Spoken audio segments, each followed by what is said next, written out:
Kita sering mengucap itu, kita sering menyatakan bahwa Pancasila adalah dasar negara dan kita selalu mengacu pada itu.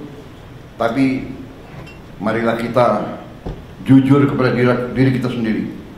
Apakah kita benar-benar sudah menggunakan Pancasila dan Undang-Undang Dasar 1945 dengan sebenar-benarnya atau tidak?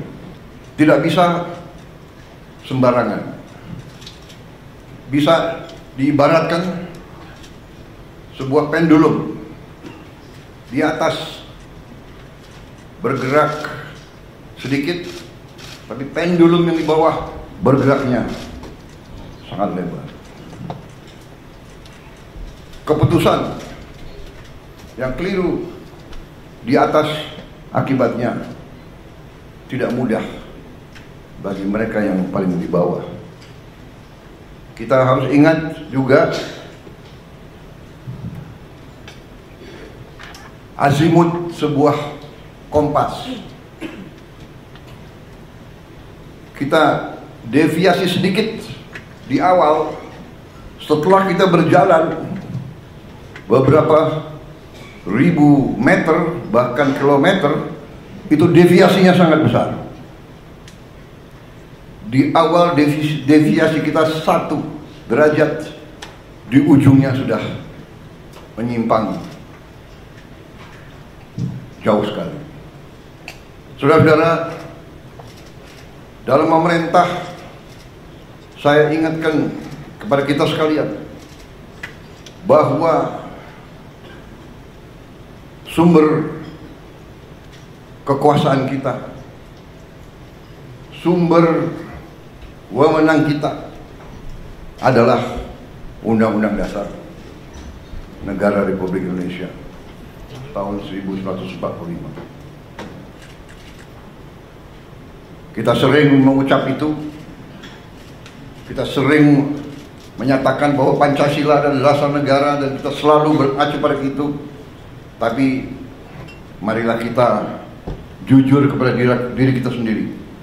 Apakah kita benar-benar sudah menggunakan Pancasila dan Undang-Undang Dasar 1945 dengan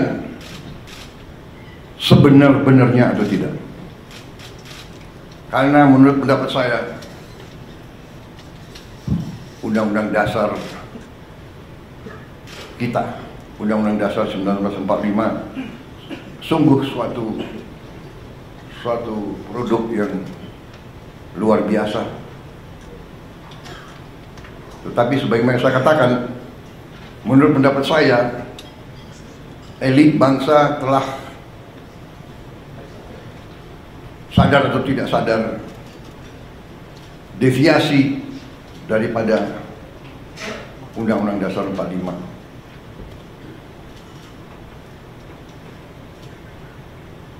Telah deviasi dalam beberapa hal yang mendasar.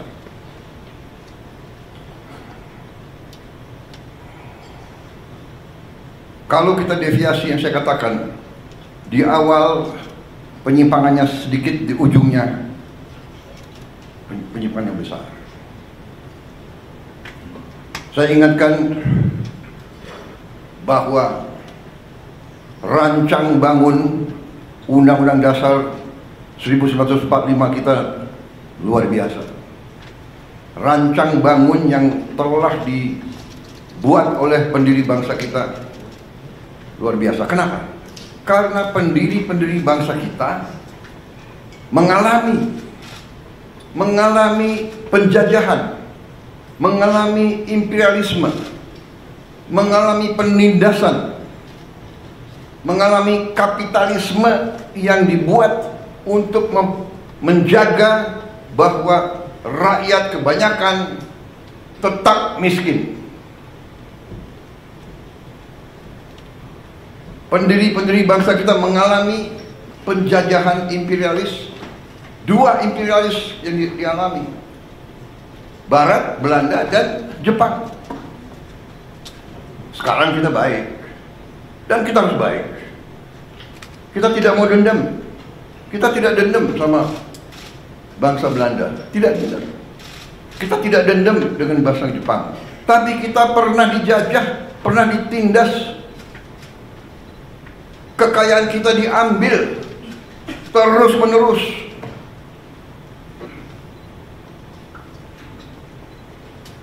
Rakyat yang banyak dipertahankan agar tidak menikmati pendidikan, agar tidak boleh ikut dalam perdagangan. Rakyat kebanyakan suruh jadi buruh dengan upah murah, suruh jadi petani dengan penghasilan murah rendah, suruh jadi nelayan. Ini harus kita ingat, saudara-saudara. Dan alhamdulillah kabinet kita memerintah, dan kita harus berjiwa besar, kita harus objektif. Kita bisa lancar begini, kita bisa bagus begini karena transisi pemerintahan berjalan dengan lancar, dengan baik. Saya dibilang apa itu? Presiden boneka. Saya dikendalikan oleh Pak Jokowi. Ya, seolah Pak Jokowi tiap malam telepon saya. Saya katakan itu tidak benar. Bahwa kita konsultasi, iya, itu seorang pemimpin yang bijak, yang konsultasi, minta pendapat, minta saran. Beliau 10 tahun berkuasa. Saya menghadap beliau, nggak ada masalah. Saya menghadap Pak SBY, tidak ada masalah. Saya menghadap Ibu Mega, tidak ada masalah. Kalau bisa menghadap Gus Dur, nggak bisa. Bisa menghadap Pak Harto, iya kan? Menghadap Bung Karno kalau bisa. Loh, minta pandangan, minta saran. Pak Jokowi berhasil 10 tahun, orang suka tidak suka. Masalah ijazah dipersoalkan. Nanti ijazah saya ditanya-tanya. Iya kan? Ini ada wartawan banyak ya. Bukan, saudara-saudara, ya. Kita ini di mana-mana saya katakan, dunia ini sedang penuh ketidakpastian. Ya. Dunia penuh dengan ketidakpastian. Ini ada wartawan banyak ya. Bukan, saudara-saudara, ya. Kita ini di mana-mana saya katakan, dunia ini sedang penuh ketidakpastian. Ya. Dunia penuh dengan ketidakpastian. Kita rasakan sekarang. Kita rasakan, kita jujur, kita rasakan. Sekian puluh tahun kita menjadi the good boy. Ya kan? Ada negara yang besar, negara yang kuat. Bilang ke kiri, ya monggo. Bilang ke kanan, monggo. Kita ikut World Bank, kita ikut IMF, kita ikut, ya kan? Tapi globalisasi, ya kita ikut.